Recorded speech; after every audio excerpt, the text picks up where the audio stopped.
Qureshi United nation से खिताब करते हुए हकीकत टीवी प्रोग्राम आपको इसकी हाइलाइट्स दिखाता है। कुरैशी पाकिस्तान से यूनाइटेड स्टेट में यूएन में खिताब करते हुए उसकी कुछ हाइलाइट्स आपको दिखाते हैं। Are remembered by posterity.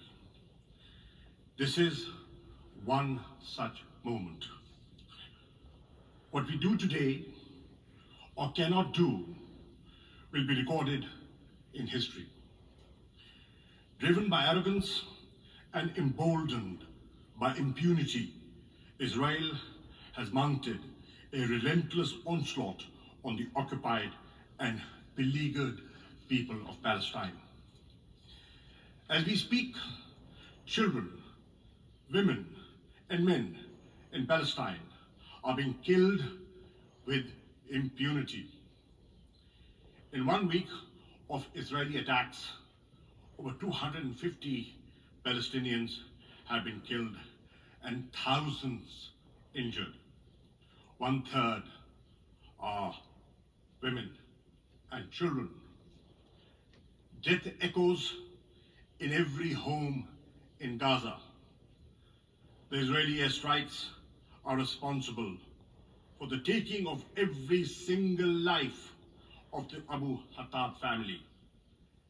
2 were women and 8 children. Let that sink in for just a moment. Hundreds of such tragedies are being enacted every hour in Gaza and other parts of the Palestinian territories. So far, over 50,000 Palestinians have fled their homes. Hospitals and access to water and sanitation services depend on electricity. Fuel for the power plants has almost run out. Gaza is plunged in darkness, literally and metaphorically. The only light is that of Israeli explosions. The voice of the Palestinian people cannot and will not be silenced. We, the representatives of the Islamic world, are here to speak with them and for them. Mr. President, it is appalling that the Security Council has been unable to exercise its primary responsibility for the maintenance of international peace and security. The Security Council has failed even to demand a cessation of hostilities. Those preventing the Council from doing so bear a heavy responsibility. In these circumstances, the General Assembly must assume its own responsibility.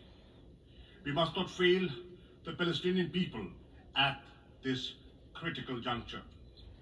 Mr. President, our first priority must be to halt the Israeli aggression. I hope that even at this 11th hour, the Security Council will call for a cessation of Israeli attacks.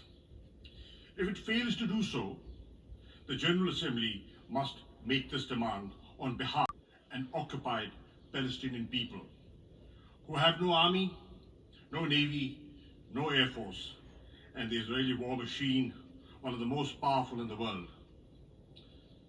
This is a war between a military occupier and an occupied people. Anger which breeds extremism and often spawns acts of violence.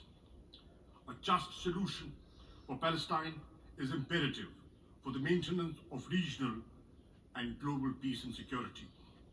Clearly, the onus for restoring peace rests on Israel. It must end its occupation. It must implement the resolutions of the Security Council and the General Assembly. This General Assembly session must send a clear message to the Palestinian people and to Israel. It is only through determined and decisive action that this assembly can restore the credibility of the United Nations and demonstrate its effective role in preserving world peace and global order based on equity and justice. I end with a verse from a great resistance poet of Pakistan. Arz Palestine, मैं भी हाजिर हूँ. O land of Palestine, I too am there for you. I thank you.